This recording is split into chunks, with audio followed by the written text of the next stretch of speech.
Great. So it all begins with MyVSAC. And if you were looking at the VSAC webpage, there is a teal button in the upper left, just off center left. And it says MyVSAC, and you click there. The account is for the student. The parent may not need to make an account, but the account for MyVSAC is for the student. And the students use the same MyVSAC account when they're applying for Vermont grants and for VSAC assisted scholarship. For each year of enrollment, they can also use it if they need to apply for a VSAC private loan. Contact information must be updated. We need correct email and postal addresses for efficient communication with the student. It's a two-step process. The student creates an account with an email address. They also do two-factor verification, and a link is emailed to the student to confirm their email address and create the password. So they might be moving back and forth between their phone and computer in order to do that. Students, and one of the things with two-factor authentication, they can either use a cell phone number or they can set it up with an Okta authentication app.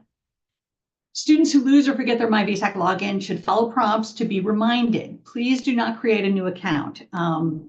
That will not work. The same way with the FSA ID. So let's talk about the Vermont grant application. It has to be filed, and all the requested documentation has to be submitted by the student to be eligible. Colleges may estimate a Vermont grant on their financial aid notifications, but it's really VSAC who determines this grant. There is no additional application for 802 opportunity. We're going to say that multiple times because people sometimes still call us and ask. So there is no additional application for 802 opportunity.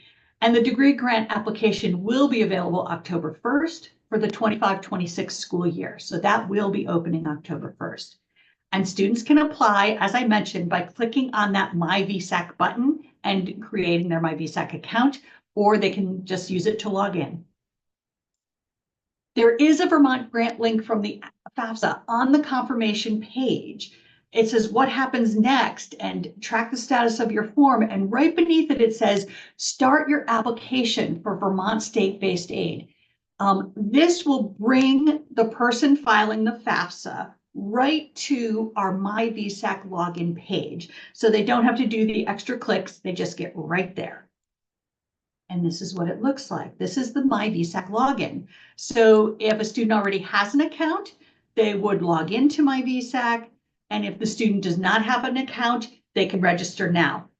Unlike the FSA ID, the FAFSA login can be created on the day of the filing of the Vermont grant application. So that's a little bit different in that aspect. Just to clarify, Carrie, the MyVSAC account can be created on the day of.